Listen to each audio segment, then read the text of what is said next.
Hi guys, welcome to Radhika's creativity. మన ఛానల్ని first time చూస్తున్నట్లయితే సబ్స్క్రైబ్ చేసుకోండి. అలాగే ముందు వీడియోస్ కూడా చూసేయండి. అందరికీ వరలక్ష్మి వ్రతం శుభాకాంక్షలు. ఈ వీడియోలో మా ఇంట్లో వరలక్ష్మి వ్రతము ఎలా చేసుకున్నానో చూపిస్తాను. ఉదయాన్నే లేచి వాకిలి చిమ్మి ముగ్గులు వేశాను. ఆ తర్వాత గడపకు పసుపు రాసి బొట్టు పెట్టి మామిడి తోరణాలు కట్టి పువ్వులతో అలంకరించాను. ఇప్పుడు పూజకు అవసరమైన ప్రసాదాలను తయారు చేస్తూ మరోవైపు మా పిల్లలతో కలిసి పూజా డెకోర్ చేస్తున్నాను. ముందుగా బ్యాక్డ్రాప్ కోసం వైట్ శారీని కటన్ పైప్కి సెట్ చేశాను. ఆ తర్వాత పెయింటింగ్ వేసే వుడెన్ ఫ్రేమ్స్ని కొంచెం గ్యాప్తో రెండింటికి మధ్యలో గ్యాప్ ఇచ్చి టై చేశాను. ఫ్రేమ్స్కి మిడిల్లో బెల్ హ్యాంగింగ్ సెట్ చేసి 2 సైడ్స్ ప్యారెట్స్ని సెట్ చేశాను. ఇప్పుడు లోటస్ని అక్కడక్కడ యాడ్ చేశాను. ఈ లోటస్ని నేను ఆన్లైన్లో ప్లెయిన్ లోటస్ తీసుకొని దానికి బీడ్స్తోనూ శారీకి వేసే కుచ్చులను హ్యాంగ్ చేశాను. ఈ లోటస్ వీడియో లింక్ మీకు డిస్క్రిప్షన్లో ఇస్తాను. ఇప్పుడు లీఫ్ క్రీపర్స్ని 2 పక్కల హ్యాంగ్ చేశాను. ఈ బ్యాక్డ్రాప్కి ఇంకొంచెం లుక్ ఇవ్వడం కోసం ఫ్లోరల్ బంచెస్ని యాడ్ చేశాను. ఇంత చేశాక కూడా ఏదో మిస్ అవుతుంది అనిపించి ropeless rice lights and 5 layers fancy electric LED దియాస్ని యాడ్ చేశాను. ప్రసాదాల తయారీ విధానంలో మా చిన్న పాప ఇలా హెల్ప్ చేస్తుంది. పూజలో అమ్మవారిని పెట్టే ప్లేస్ వరకు ఆవు పేడతో అలికి పూజ చేస్తే చాలా మంచిది.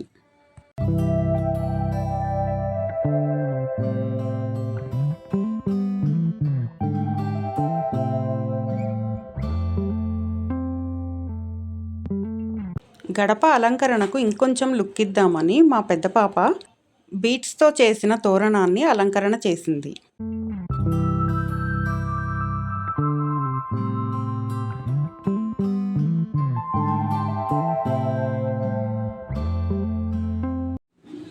పూజకి అవసరమైన తమలపాకులను మన ఇంట్లో చెట్ల నుంచి కోసి పూజలో వాడటంలో ఉన్న ఫీలే వేరు. సో మేమైతే ఈసారి పూజలో మా ఇంట్లో చెట్ల నుంచి కోసిన తమలపాకులనే వాడాము.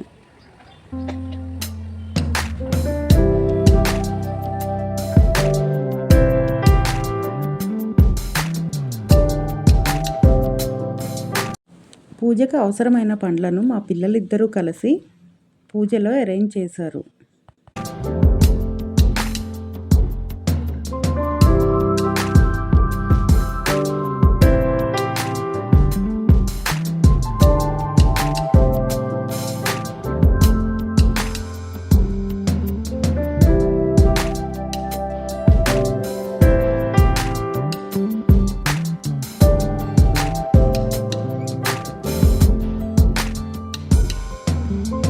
మేమైతే ఇప్పుడు ఈ ఉల్లిలో ఫ్లవర్స్ అయితే డెకరేట్ చేసిన వాటర్ పైన మేమైతే దీనికోసం ఈ వైలెట్ చామంతి ఎల్లో చామంతి రోజెస్ అయితే యూజ్ చేస్తున్నాము. అండ్ ఆల్సో మేమైతే మీషోలో వాటర్ దియాస్ కొన్నాం కదా, ఇవి కూడా ఫ్లోటింగ్ లాగా వేద్దాం అనుకుంటున్నాం. సో మొత్తం అయిపోయాక ఇలా ఉంటుంది, మీరు కూడా చూసేయండి.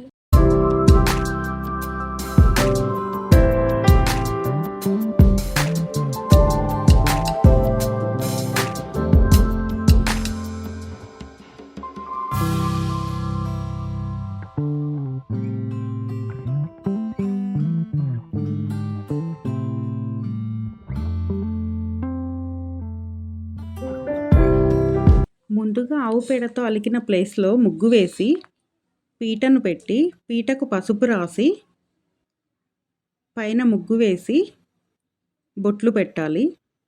ఈ పీటకు బొట్లు పెట్టేటప్పుడు కొంచెం నిండుగా పెడితే ఆ అందమే అందం.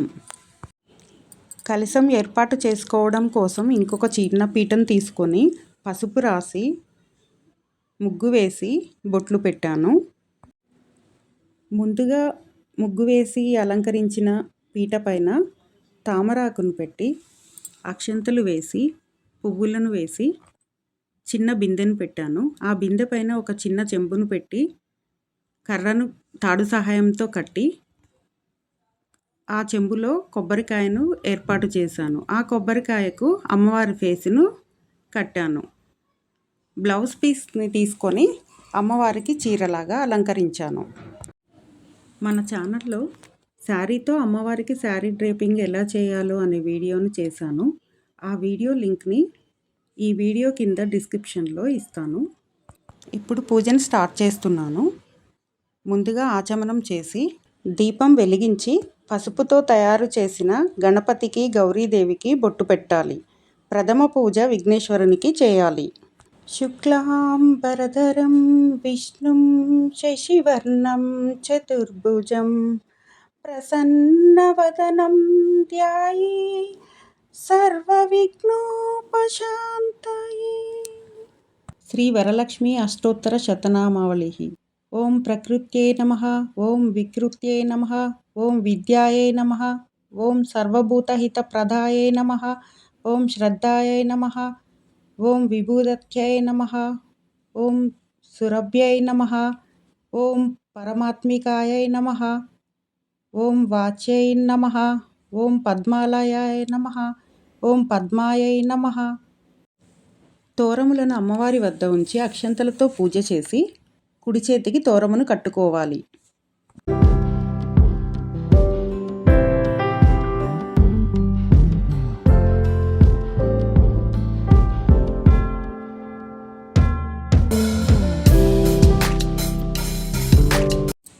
తోరములకు చేతికి కట్టుకున్న తర్వాత వరలక్ష్మీదేవి వ్రత కథను చదవాలి.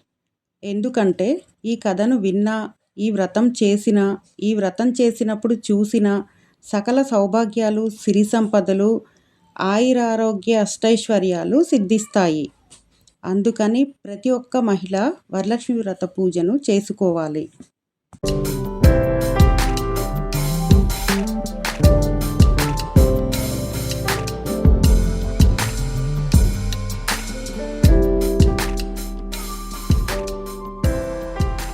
పూజ పూర్తి అవ్వగానే నేను మా శ్రీవారి పాదాలను కడిగి నమస్కారం చేశాను. తరువాత మా వారు నాకు బొట్టు పెట్టి తాంబూలం ఇచ్చి అక్షింతలు వేసి ఆశీర్వదించారు.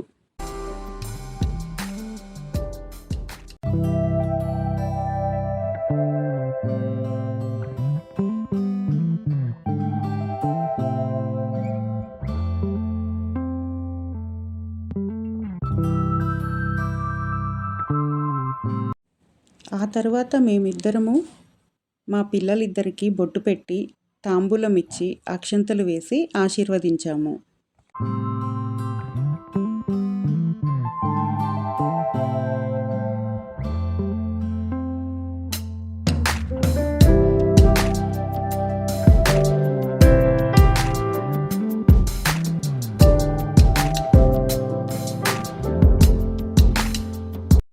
పూజ పూర్తయిన తరువాత మేమందరము తీర్థప్రసాదాలు తీసుకున్నాము.